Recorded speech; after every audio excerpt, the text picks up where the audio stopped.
Hello, Shiver Seekers. Are you ready to follow us into the unknown? I'm Cynthia. And I'm Stephanie, and you have found the Dark Oak.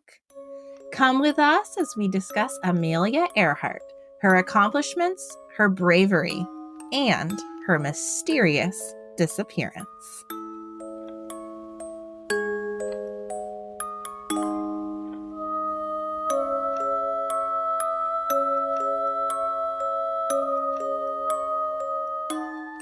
Welcome to the Dark Oak, the mystery podcast with purpose.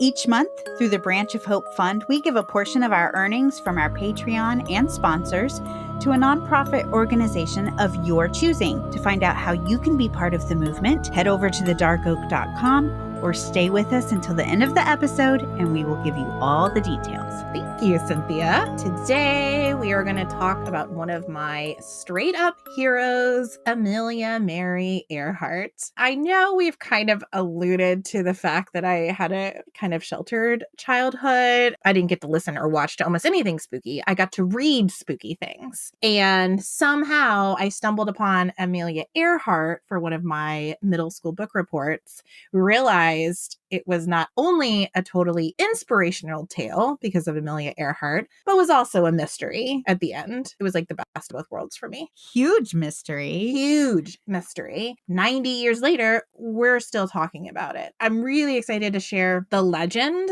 that was Amelia Earhart, more details about her.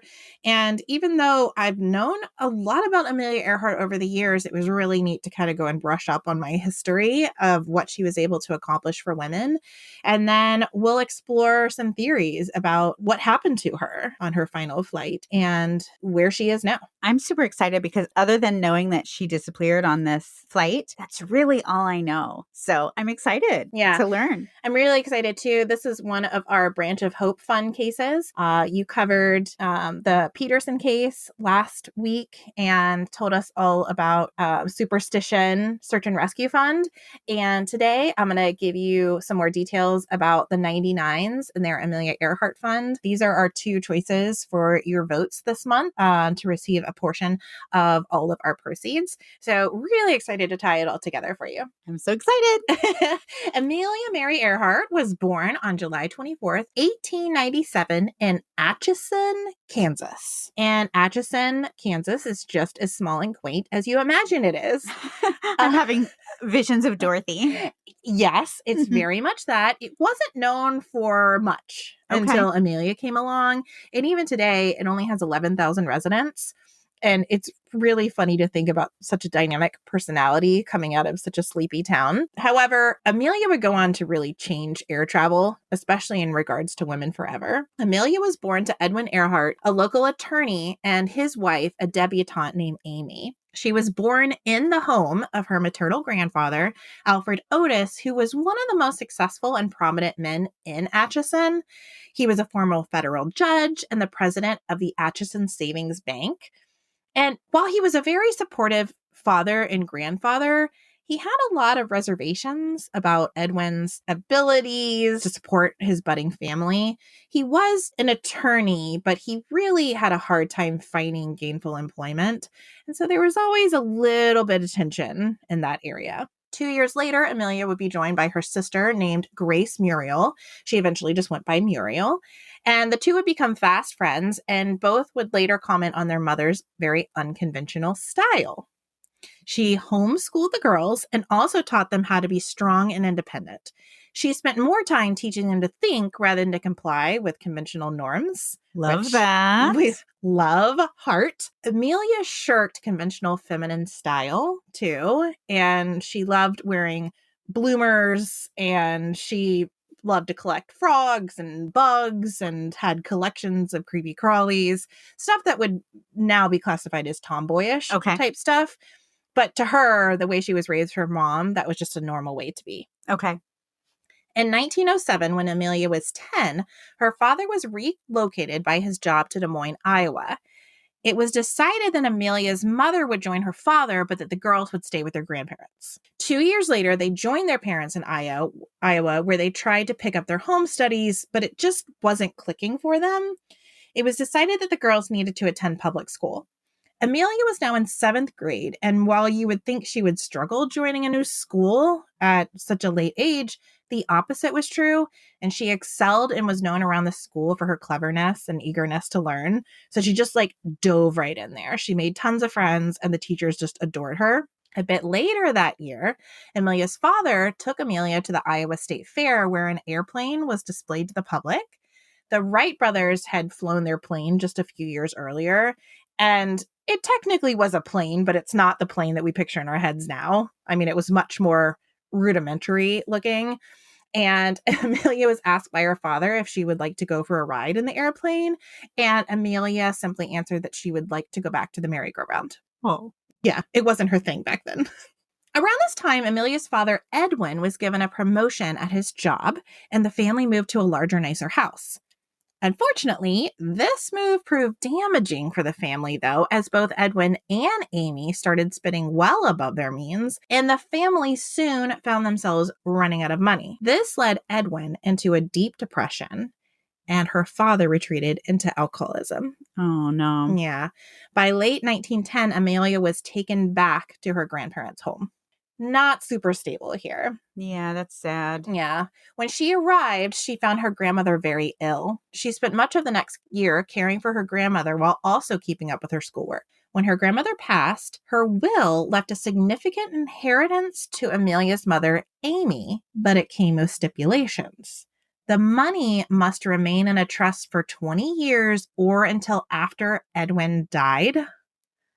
They were worried that he would squander it because of his alcoholism. I mean, that was really smart. And at the same time, that's... Yeah, not a great feeling. Edwin was crushed. Sure. Right. And enraged, I'm sure. And so this was not a great time. And that only caused him to drink more. Because he was just depressed now. Right. He's like, nobody expects anything of me. So he started to drink more. Then he lost his job because he's drinking too much. He relocated his family again to St. Paul, Minnesota. These are not small moves, by the way. These are big moves. Yeah. I mean, challenging for young kids. So they moved to St. Paul, Minnesota for a new job. But the move did nothing to help his addiction. And Amelia, who was now in high school, became kind of resentful of her father's alcoholism, losing jobs, making the family move, uprooting her from what she knows. So one night she stumbled upon a bottle of her father's whiskey, and in frustration, she snatched it up and began pouring it down the drain. But her father walked in. Oh, no. It's not a good scene, right? So enraged, he raised his hand to hit her. Mm-hmm. Luckily, her mother came around the corner at the same time and actually grabbed Edwin's arm so he wasn't able to hit her. But she stated that really changed her relationship with her father from there on out. Well, he hadn't actually hit her. The memory stuck with her as if he had. Sure, he was going to. He was going to, exactly. And all she was doing was trying to help. Her reaction was reasonable. Right. Yeah. In the fall of 1915, Edwin claimed to have been given a job in Springfield, Missouri. The family followed him and lived in a boarding house. As it turned out, there was no job and there were no prospects of a job. So not really sure why that came about. Maybe he was running for something, from something, to something. I don't know. That would cause resentment, though. Yeah. So needless to say, the Earhart family finally disintegrated at that point. Edwin and Amy separated. Edward returned to Kansas, and Amy and the two girls moved to Chicago to live with Amy's sister until they could kind of get their feet under them. Amelia really struggled at this time. It was very difficult for her to make friends. I mean, I'm sure she's just feeling lost at this point.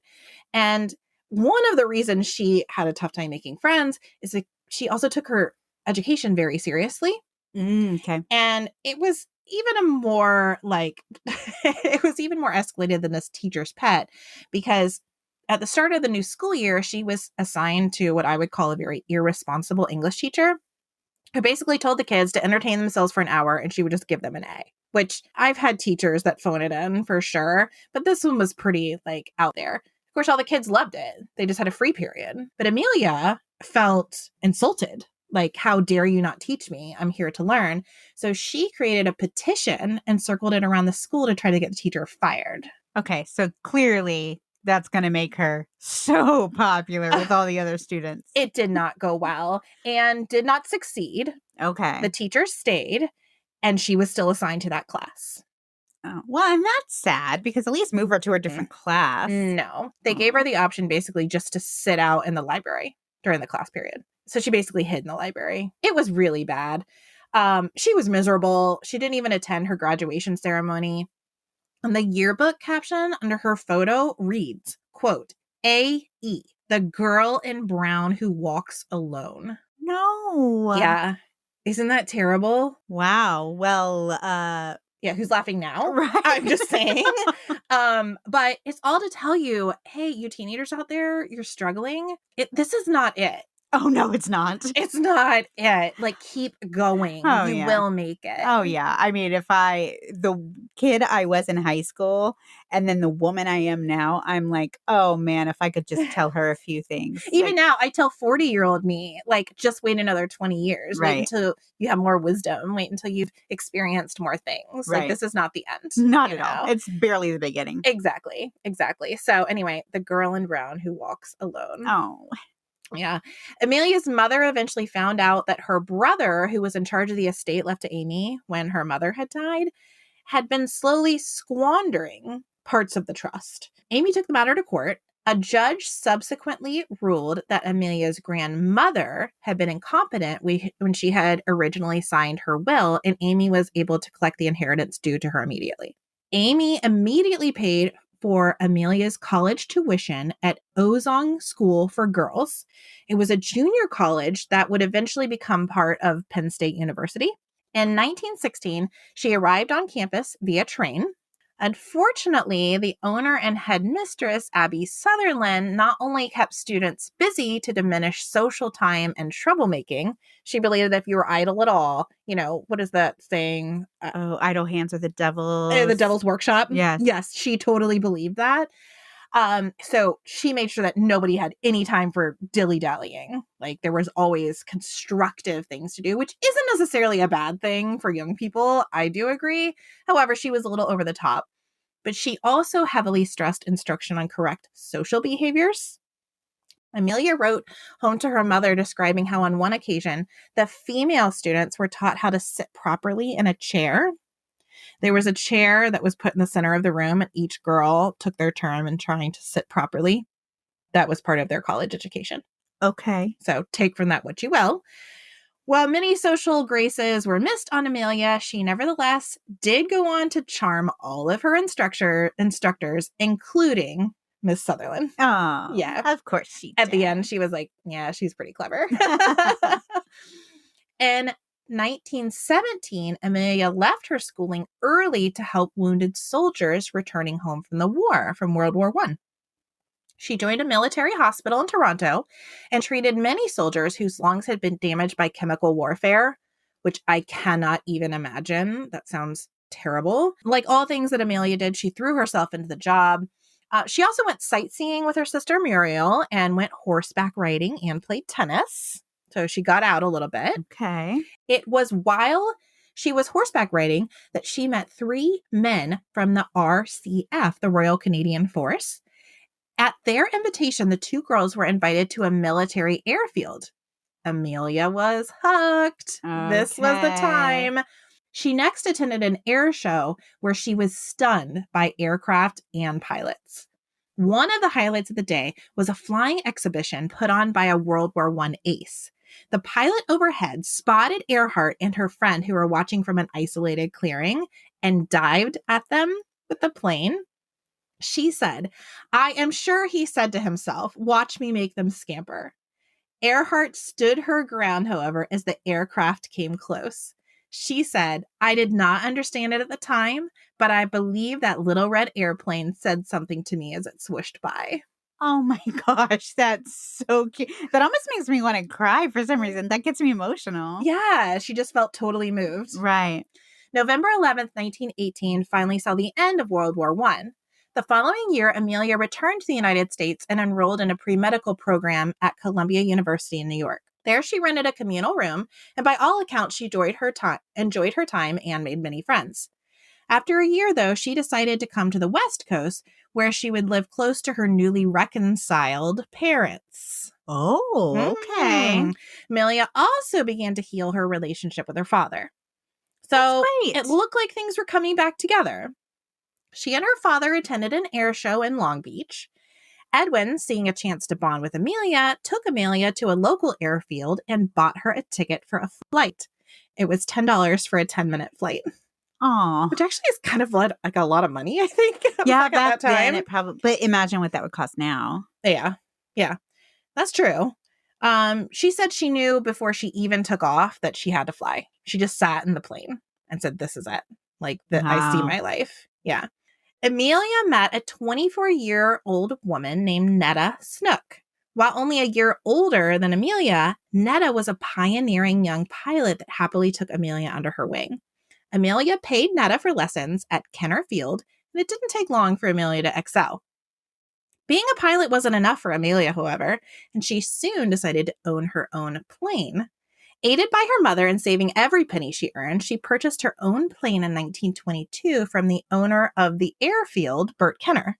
It was a bright yellow biplane that she immediately christened the Canary. Oh my gosh, that's adorable. I know! So fun. After her first successful solo landing, she bought a new leather flying coat. Due to the newness of the coat, she was subjected to teasing. So she aged her coat by sleeping in it and staining it with aircraft oil. But after that, every weekend was spent flying and performing at air shows and rodeos. Wow. Yeah, what a life. The first record Amelia was able to break was the altitude for a female pilot. On October 22nd, 1922, Amelia soared 14,000 feet, making her the highest flying female pilot to date. Amelia officially received her aeronautical pilot's license about 7 months later. She was the 16th woman in the world to do so. Go, girl. Yeah. You go. Unfortunately, though, Amelia's home life continued to suffer. And after their brief reconciliation, in 1924, her parents officially filed for divorce. Amelia and Amy moved to Boston to be with Muriel, who had enrolled in school there. Amelia even sold the Canary to buy a car to drive her mother to Boston. Oh, yeah. Okay. A lot of changing dynamics here. As a side note, the man who purchased the plane from Amelia crashed the plane on his very first flight in it, killing himself and his passenger. Oh, wow. Yeah. Now, while this was, of course, unsettling to Amelia, she explained most of the bad juju away by saying that it was probably just pilot error or overconfidence. And do we know? No. We don't. We don't know. We don't know. But it didn't deter her. She just said, well, it couldn't have been the plane. We don't really know. But anyway, I don't know. Maybe she dodged a bullet. Maybe it really was pilot error. I don't know. I assume there would be a little bit of survivor's guilt, even if you did truly think that. Yeah, and again, definitely she had feelings like, oh my gosh, that's terrible. Right, I sold him this plane. Yeah, but she didn't feel any fear that it could have happened to her. Well, good. Yeah. While pleased to be with her mother, Amelia really wanted more, and she asked her mother to pay for her return to Columbia University in New York. But it was not to be, as money ran out just a semester later, and she was forced to withdraw. I feel like so much of Amelia's life is like these start, stops. Amelia found employment as a social worker, but always felt aviation calling to her. As an answer to this call, Amelia sought entry and was accepted into the Boston branch of the Aeronautics Society. But Amelia still needed a plane to fly. Bert Kenner, remember that name? He was the manufacturer of Amelia's beloved Canary, saw an opportunity and gave Amelia a plane to fly for demonstrations. Okay. As a bonus, Amelia became an official sales representative for the company.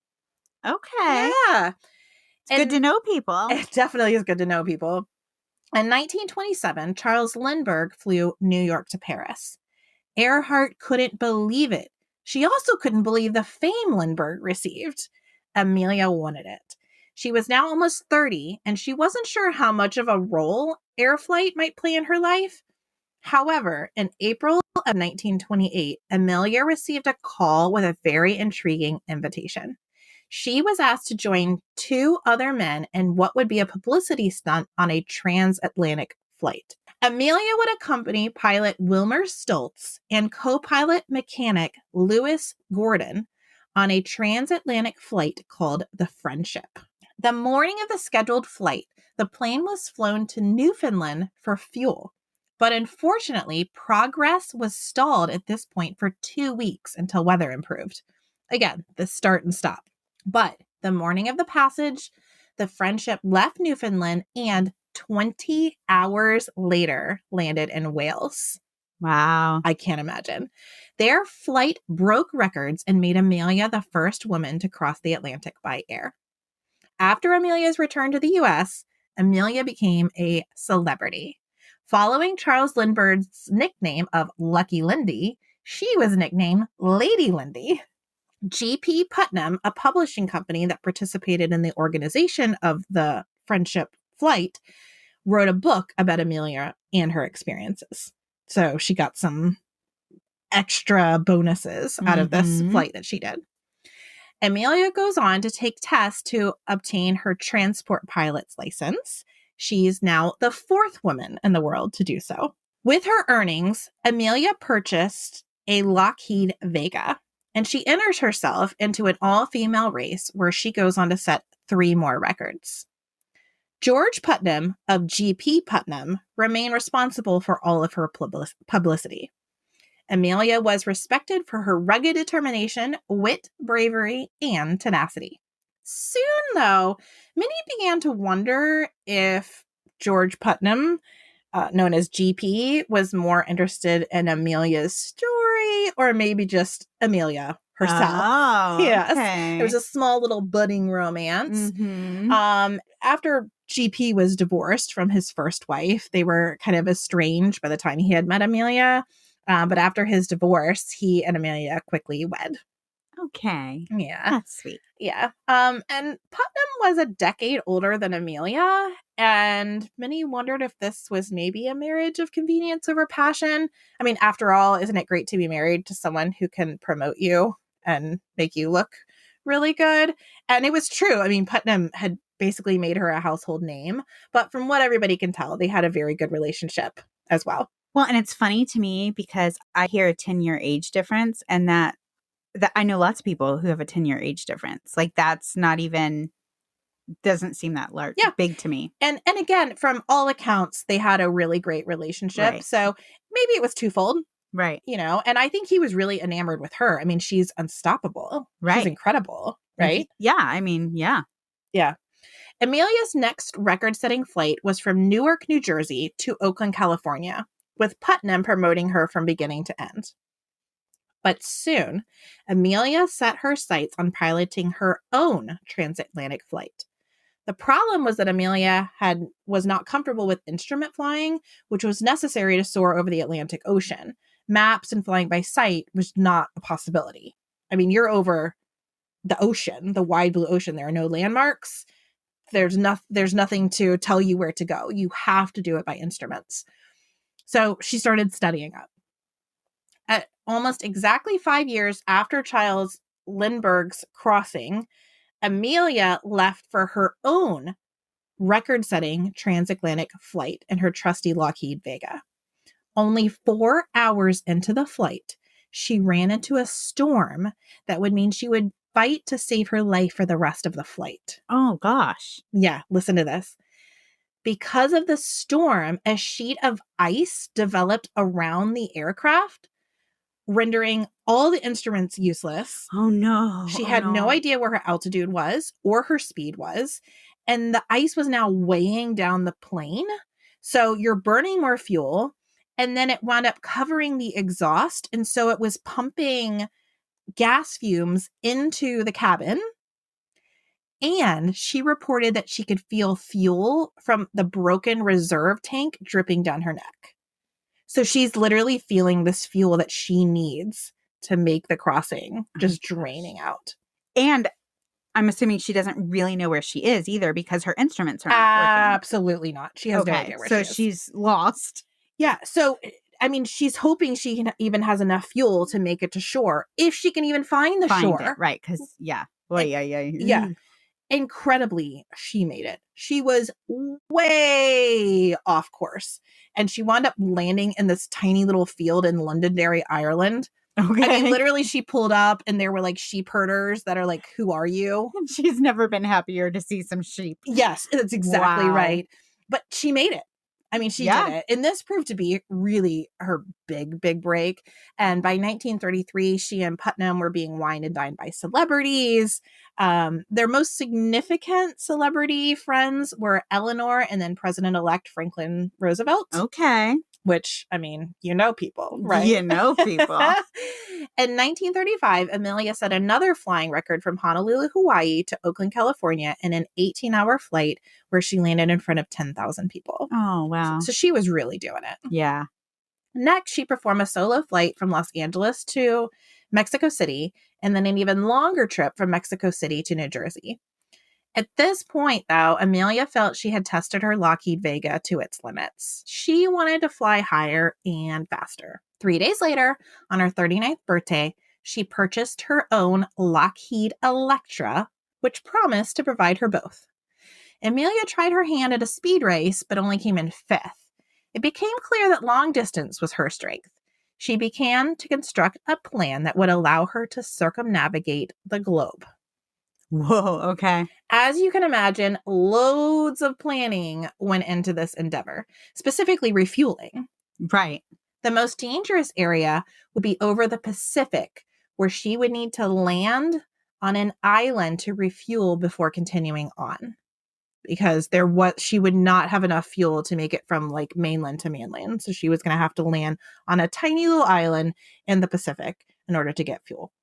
Very dangerous. Very dangerous. They decided on a small little lonely island called Howland Island, which would genuinely be like finding a needle in a haystack. Amelia and her husband decided she would need a navigator to help her with the seemingly impossible task. So they recruited a navigation expert named Fred Noonan from the budding Pan American Airlines. He would use dials and controls of the aircraft as well as his own charts to help Amelia. They also recruited a second navigator named Harry Manning, and Paul Mance would come along as a co-pilot. On March 17th, 1937, Amelia and her crew set off on the first leg of their journey, which was Oakland, California to Honolulu, Hawaii. Unfortunately, the plane had technical issues on the flight. Upon further inspection, it became clear the propellers needed major work. The Lockheed Electra was taken to Hawaiian Naval Airfield in Pearl Harbor. The plane was set to take off just a few days later, but was stalled when the plane's landing gear collapsed right before takeoff. This caused the plane's propellers to crash into the pavement, sending sparks and shrapnel everywhere as the plane careened off the runway. Wow. This is very dramatic. Yes. Very dramatic, but thank goodness it happened on the ground. Yeah. As opposed to... It's true. It's true. I mean, this was a major setback to this flight, though. Sure.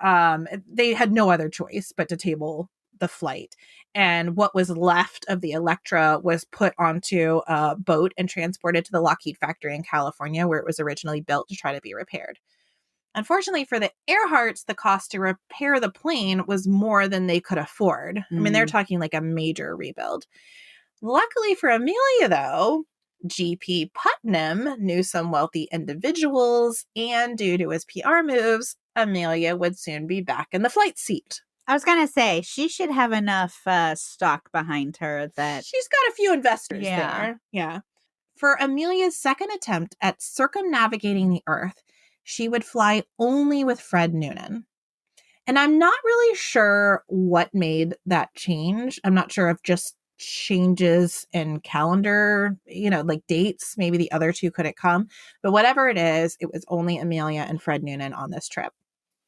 The pair took off on June 1st, 1937 from an airfield in Miami. Along the way, stops were made in Central and South America before stopping in Lae, New Guinea. Earhart and Noonan would stay on at Lae until July 2nd. So it was almost a full month that they had planned out. They wanted to wait for the right window of weather, those kinds of things. Their next destination was Howland Island in the Pacific Ocean, an island that was only 1,600 feet across. That is not big. No. That is very small. The craft had 1,100 gallons of fuel, just enough to reach Howland Island with very little to spare. That's terrifying. It is, absolutely. I mean, I actually, my husband, for our listener, my husband is a Navy pilot as well. And I couldn't wait to tell him this story because he actually understands what this means. He was like, this is absolutely nuts. This is absolutely nuts. He understands how scary this would be. I know. I'm like, but these are pioneers. These are pioneers of flight.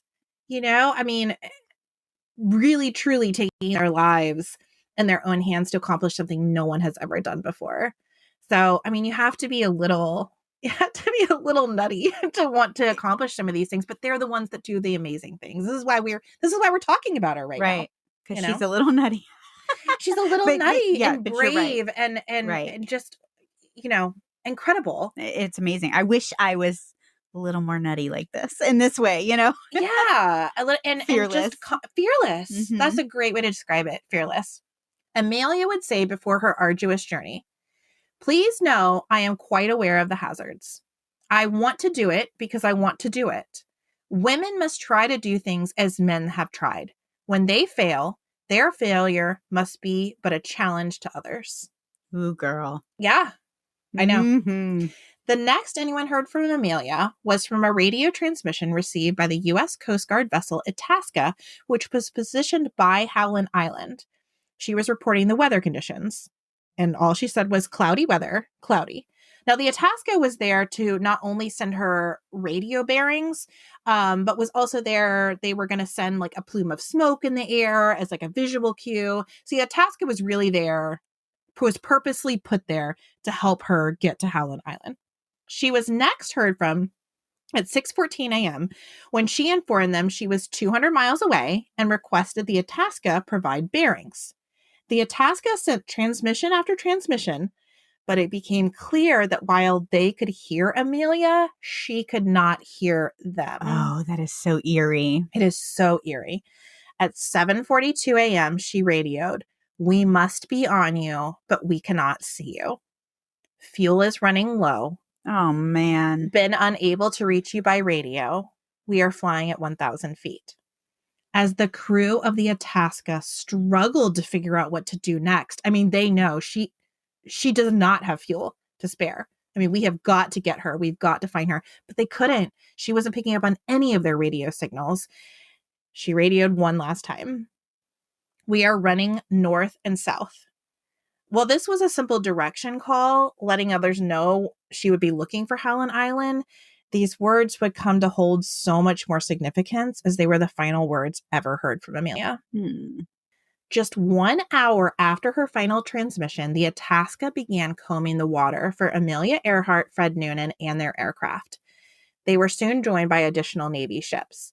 After searching the waters proved fruitless, teams moved south of Howland Island to a group of islands known as the Phoenix Islands to see if Earhart and Noonan may have crash landed there. Now, it took them about a week to make it down that way because they really felt like she must have been close to Howland Island. So almost everything was around that area. So kind of the ocean around it. And then they moved south to these other islands. And Garner Island was one of the bigger islands in this group. It's now known as Nicamararo because it's under different ownership. But it gained the most attention because it contained a shallow central lagoon. It has like a reef. It's like a coral reef in the center of the lagoon that many theorized Amelia could have maybe crash landed in and then swam to safety, either waited or swam to safety. And a Navy search pilot searching from the air even noticed what he said could have been signs of life on the island. This was unusual because the island had been previously inhabited, but had been deserted for decades, like 40 years. Nobody had been on the island. Okay. His report read, "Here, signs of recent habitation were clearly visible, but repeated circling and zooming failed to elicit an answering wave from possible inhabitants, and it was finally taken for granted that none were there." Oh, like what if she was injured or something and couldn't respond but was on the island? Right. Ooh. And, a lot of this goes into the theory, most people thought she just ran out of fuel and just crashed into the ocean. So not a ton of people were thinking she could have crash landed. I don't know. I feel like they should have investigated a little bit more. I mean, I can't say they didn't try, though. They spent about $4 million, which was a small fortune back in that time. It was actually the largest search and rescue operation ever executed by the U.S. Navy to try to find it's kind of a small fortune now. Yeah, that's a lot of money. So it's not like they phoned it in, but they just had just a huge area to look at. I'd be curious to know what the signs of life on the island were. Like, what does that even mean? Yeah, all we have is this report right here. Wow. That's all we have. So the official search, which called off on July 19th with no signs of the plane, Amelia or Fred Noonan, outside of this possible inhabitation of Garner Island. George Putnam then organized and funded his own searches on the water and several islands, including Gardner. So there were boots on the ground on Gardner, but everything proved fruitless. They couldn't find anything. Okay. In 1937, G.P. Putnam compiled periodic journal entries from Amelia's world flight attempt that she sent back to the United States during the final weeks prior to her departure from New Guinea in a book called Last Flight. On January 5th, 1939, after some legal wrangling, Putnam had Amelia Earhart, flight extraordinaire, declared dead. This allowed him to use her estate to pay off the fees for the search and settle her remaining affairs. Almost 90 years later, the question of what happened to Amelia Earhart, Fred Noonan, and the Lockheed Electra persists. Most historians hold to the simple crash and sink theory, but a number of other possibilities have been proposed, including several conspiracy theories. Many researchers believe that Earhart and Noonan ran out of fuel while searching for Howland Island, ditched at sea, and died. A number of recovery teams analyzing the final hours of Earhart's trip concluded that they crash landed around or just north of Howland Island and that the plane now rests on the sea floor some 17 to 18,000 feet down. And yes, that's probably the most likely scenario. However, there is reason to believe they survived the landing, at least for a few days. Between Earhart and Noonan's disappearance on July 2nd and the search operations ending on July 19th, there are 120 reports of strange radio communications coming from the area of Howland Island. Oh. Seeing as how this is a completely uninhabited area and the only places these transmissions could have come from was either the Itasca or Amelia's Electra, you're thinking, okay, if the Itasca didn't send them, who sent them?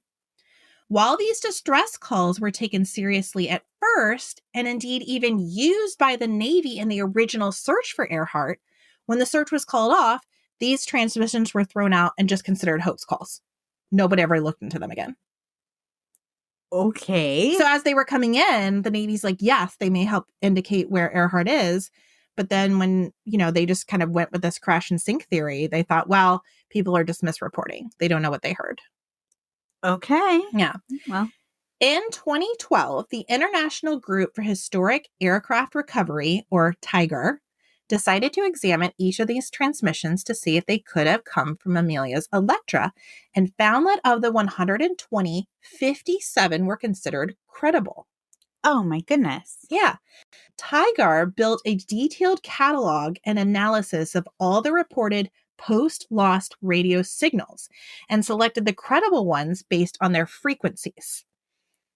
On her world flight, Amelia transmitted on 3105 kilohertz at night and 6210 kilohertz during the day, using her 50-watt WE13C transmitter.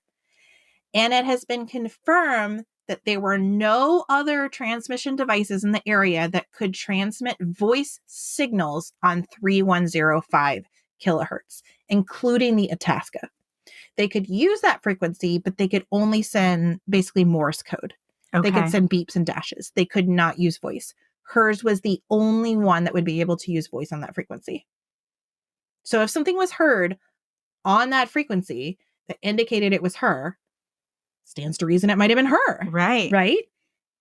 At least 4 radio signals are of particular interest, as they were simultaneously heard by more than one station.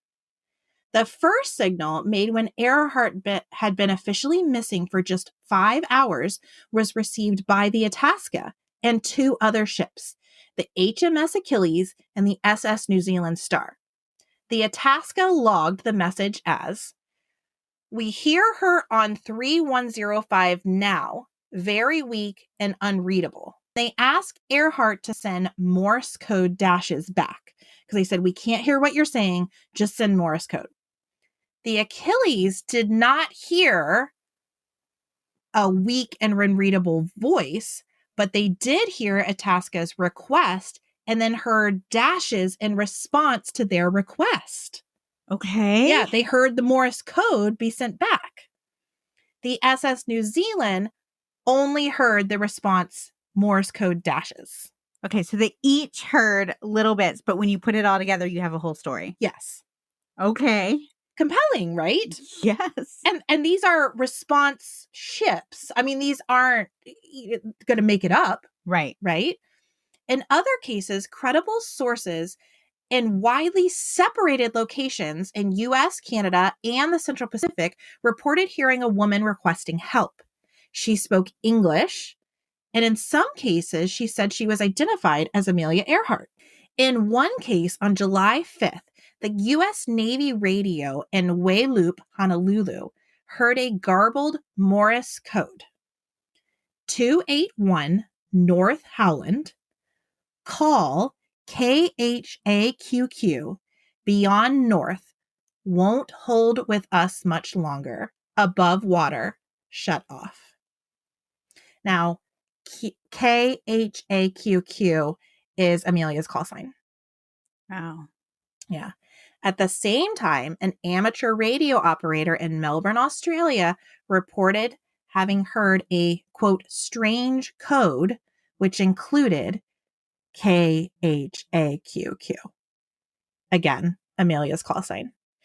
This information is made even more compelling when you take the time of day the calls were made into consideration.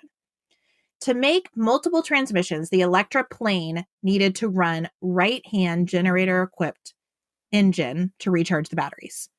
So you had to run the engine in order to charge the battery on the transmitter. Mm-hmm. The safest procedure is to transmit only when the engine is running and the battery power is required to start the engine. To run the engine, the propeller must be clear of obstructions, right? So the propeller has to go because it's powered with the engine, so you can't have anything in the way of it. And water level must never touch the transmitter. Okay.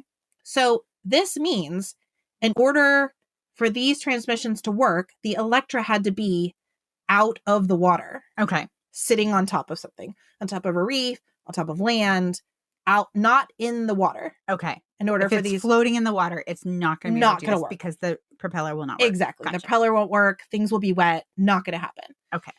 So to kind of look at this hypothesis that the plane landed maybe even on that reef shoal on Nicaragua on Gardner Island, Tiger researchers analyzed tidal conditions on the island from July 2nd to July 9th of 1937.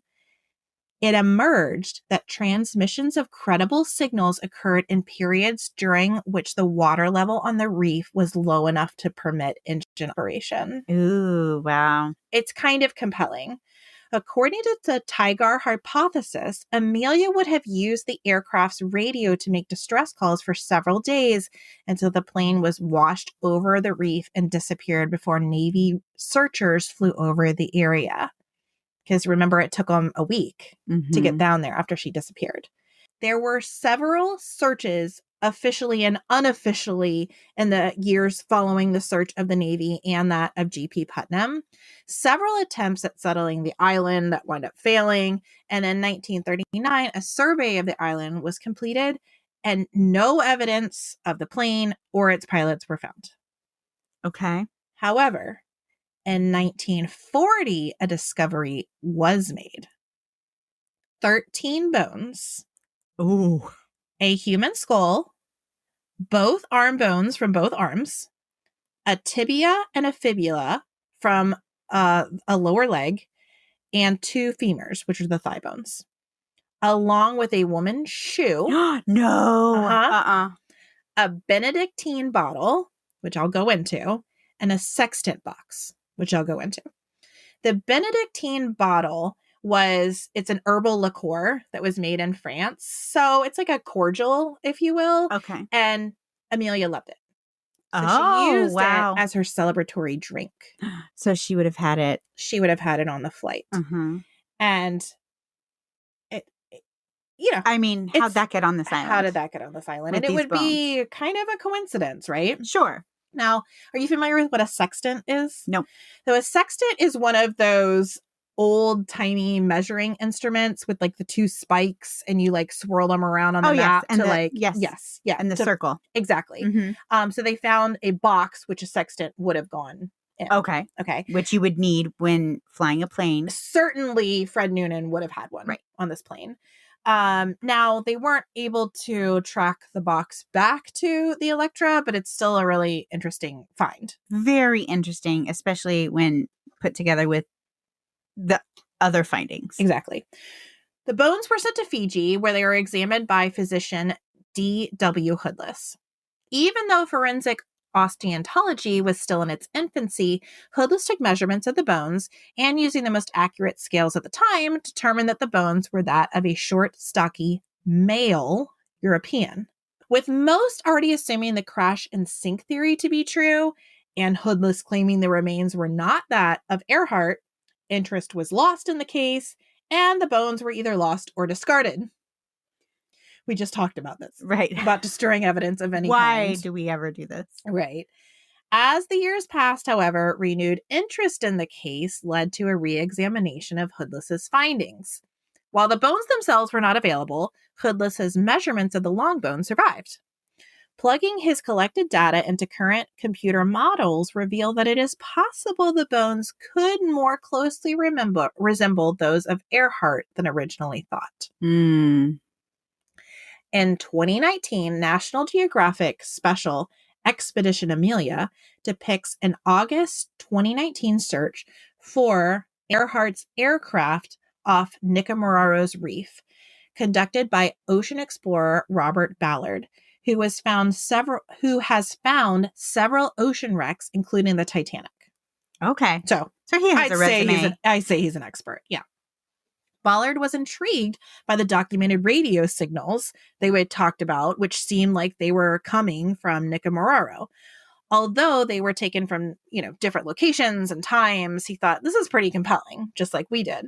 After days of searching the deep cliffs supporting the island and the nearby ocean, Ballard did not find any evidence of the plane or any associated wreckage of it. He said, "We feel like if her plane was there, we would have found it pretty early in the expedition." The documentary states of the Gardner Island hypothesis that it's a nice story, but like all other evidence obtained here over the decades, there is no provable link to Amelia or her plane. Hey, let me ask this, though. What was the stature of Amelia's navigator? Because if they weren't her bones, if it was a short, stocky man's bones, could it have been him? What's funny about this is there's no actual measurements of heights of Amelia or Fred. Okay. Now, many people have analyzed, because there are a ton of photos of Amelia, and they've done things like measuring the inseam of her pants and estimating things. They figure she was about 5'8". I mean, as a woman, she was much taller than the average woman. So she was about 5'8", and Fred was taller than her. Okay. So short. And they assumed, well, at least Hoodless assumed, that these skeletons were somebody that was only about 5'5". Okay. So, but then with these new models, they're thinking maybe it could have been a bit taller. So it's possible it was Amelia, but it's still not a smoking gun. And even Hoodless, some of the formulas have changed, because again, he was trying to basically invent forensic osteology. And so some of the formulas have changed a little bit, but no one has completely thrown out his observations. Okay. Another theory is that Earhart and Noonan were captured by Japanese forces after drifting into Japanese territory in search of land on either Saipan or the Marshall Islands. In 1990, the NBC series Unsolved Mysteries broadcast an interview with a Saipanese woman who claimed to have witnessed Earhart and Noonan's execution by Japanese soldiers. Now, she again, eyewitness testimony, she seemed very convincing, but unfortunately, there have not been any independent confirmations that have come out to say, yes, this is what happened. A slightly different version of the Japanese capture hypothesis is not that the Japanese captured Earhart, but rather they shot down the plane as they were drifting into their territory. Since the end of World War II, a location in Tinian, which is 5 miles southwest of Saipan, has been rumored to be the grave of the two aviators. And 2004, an archaeological dig at the site failed to turn up any bones, however. A recent proponent of this theory is Mike Campbell, who published a 2012 book, Amelia Earhart, The Truth at Last, in its favor. Campbell cites claims from Marshall Islanders to have witnessed a crash, as well as a U.S. Army sergeant who found a suspicious grave site near a former Japanese prison on Siam. A number of Earhart's relatives have been convinced that the Japanese were somehow involved in Amelia's disappearance, citing unnamed witnesses, including Japanese troops and Saipan natives. I mean, it's possible. Who's to say that couldn't have happened? Sure. In 2017, a History Channel documentary called Amelia Earhart, The Lost Evidence, proposed that a photograph in the National Archive of Jalut Atoll in the Marshall Islands was actually a picture of a captured Earhart and Noonan. The picture showed a Caucasian male on a dock who appeared to look like Noonan, and a woman sitting on the dock but facing away from the camera who was judged to have a physique and haircut resembling Earhart. I have seen the picture. It absolutely does look like them. Just going to say that for the record. All right. The documentary theorizes that the photo was taken after Earhart and Noonan crashed at Amelia Atoll. The documentary also says that physical evidence recovered from Mealy matches pieces that could have fallen off an Electra during a crash or like subsequent overland movement, like of a barge if they had like picked the plane up. The lost evidence proposed that a Japanese ship seen in the photograph was the Koshimaru, a Japanese military ship. So they like really dissected this photo. A Japanese blogger named Kota Yamano, however, has tried to discredit this theory by uncovering that the source of the photo was a Japanese travel guide published in October of 1935, implying that the photograph was taken in 1935 or before, and thus would be unrelated to Earhart and Noonan's 1937 disappearance. Well, if that can be validated, there you go. There goes He that. says it can, but who knows with photos that old, to tell you the truth. But yeah, he's claiming, I mean, if you could find the travel guide. If you could find the travel guide. He says he can find it. The History Channel did this whole documentary, and they didn't seem to think that's where it came from. Okay. Yeah. I'm just giving both sides of the story.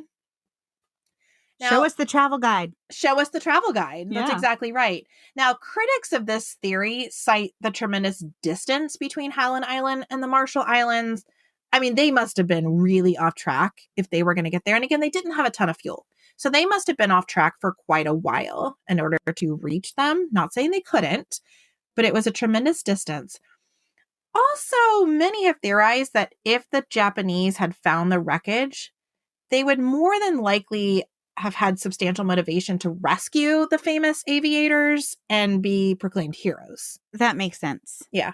I don't know. I think it would just depend on who found them. Was it someone that could reason through that and think through that? Or was that somebody that just didn't like Americans? Right. Who knows? You'd have to stop and think what's more beneficial and like see the bigger picture. To our country as a whole. Right. Exactly. Which, who knows? Who knows? Another nod to Japan's involvement in Earhart's disappearance is her possible involvement in Tokyo Rose. Now, I had to tell my husband about Tokyo Rose too. Now, he's like a total World War II buff, and even he wasn't familiar with Tokyo Rose. Tokyo Rose was a name given by Allied troops in the South Pacific during World War II to all female English-speaking radio broadcasters of Japanese propaganda. The programs were broadcast in the South Pacific and North America to demoralize Allied troops abroad and their families at home by emphasizing troops' wartime difficulties and military losses. Wow. Yeah. One of the voices on the wire sounded like that of Earhart. It was theorized that she had been captured and forced to make broadcast against her will and against her country. So much emphasis was put on this theory that even Putnam himself took notice and spent many hours listening to the broadcast. Now, after listening to several different voices, he concluded that none were Amelia, but there still is a theory that she was kind of in this network of women. It was fascinating, the whole Tokyo Rose case. Many of the voices, they were Japanese women that spoke English. They weren't captured Americans. Right. I'm sure there were a few in there, but they were actually punished for war crimes. Wow. It's incredible. Yeah, incredible. But maybe this is a theory, but Putnam, I bring it up because if George Putnam thought there was a possibility, I think it's worth us exploring as well. But nothing ever came of it. At the same time, I think if it were my spouse who this happened to, I'd look into every potential theory. So for him to ultimately say, I don't hear her voice on here, I would say that this is one of the lesser likely, but still notable. Yeah, absolutely. Decades after her presumed death, Earhart was inducted into the National Aviation Hall of Fame in 1968 and the National Women's Hall of Fame in 1973. She now has several commemorative memorials named in her honor around the United States, including an urban park, an airport, a residence hall, a museum, a research foundation, a bridge, a cargo ship, an earth-filled dam, 4 schools, a hotel, a playhouse, a library, multiple roads, and more. We love us some Earhart. We sure do. She also has a minor planet, planetary corona, and newly discovered lunar crater named after her. Okay. Didn't even know what a planetary corona was. I think it's a fireball. You girl. Does that sound right? Yes. Mm-hmm. That's exactly. She is ranked 9th on Flying's list of the 51 heroes of aviation. I'd like to leave Amelia with one of her amazing quotes. Aviation offered such fun as crossing the continent in planes large and small, trying the whirling rotors of an autogyro, making record flights. With these activities came opportunities to know more women everywhere who shared my conviction that there is so much women can do in the modern world and should be permitted to do irrespective of their sex. Now, I love that. And that sums her up. Yeah, girl power. She was amazing. That's amazing. Now, in August of 1929, a small group of female pilots met informally in Cleveland, Ohio, following the United States Women's Air Derby. And that group agreed that there was a need to form an organization to support women in the burgeoning field of aviation. And invitations to an initial meeting at a later date were sent out to all 117 female pilots licensed at the time. And at the suggestion of Amelia Earhart, the organization's name was taken from the number of charter members, settling on the 99s based on the responses received by Christmas. Which is the cutest name ever. It sounds like a little band name. The 99s. The 99s. I love it. In 1931, Amelia was elected as their first president. So this wasn't her organization, but I mean, pretty much. The 99's Amelia Earhart Memorial Scholarship Fund, or AEMSF program, assists in funding flight training, technical training, or academics for both recreational and career-tracked women pilots by awarding scholarships to qualified members. The AEMSF First Wings Award is a progressive milestone scholarship of up to $6,000 to assist a student pilot 99 in completing her private pilot training. In addition to the AEMSF program, many individual chapters of the 99s give their own flight scholarships to benefit local women aviators. Now, moving on to the Branch of Hope report. Your December 2023 nonprofit options are the Amelia Earhart Memorial Scholarship Fund, hosted by the 99s, which I covered in today's episode, or Superstition Search and Rescue that we covered in the Lacey and Connor Peterson case last week in episode 23. To vote, head to our Facebook page to let us know through our online poll which fund speaks to you. There are no strings attached, no gimmicks. Just let us know which organization you would like to support. We are simply a podcast leading through words and actions, and we want to make sure your voice is heard. If you loved this episode, love us, or love the Branch of Hope, tell someone. We are doing good work, and we need you to help spread the good word. You can also join our Patreon, which will allow us to keep creating and connecting with you. Please send us an email at thedarkoakpodcast@gmail.com, where we are open to your questions, comments, and anything else you want to share. And for other ways to connect, hop over to thedarkoak.com. Be sure to follow us on our next episode, where we cover new information about the Sodder children disappearance. Thanks for listening, Shiver Seekers. You rock.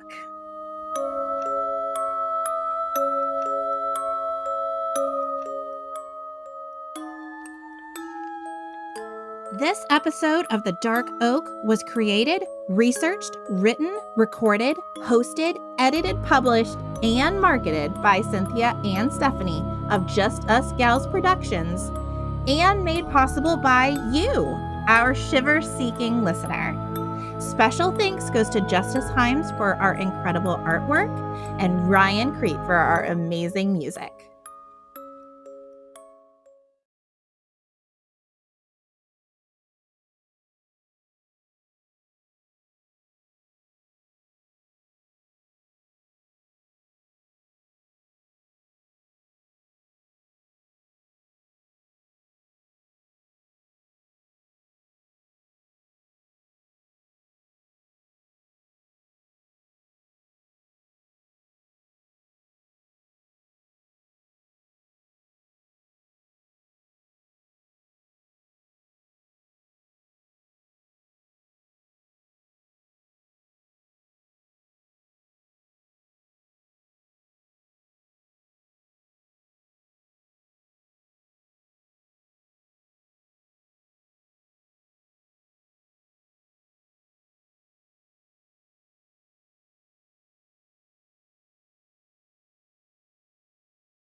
Hello, Shiver Seekers. Are you ready to follow us into the shocking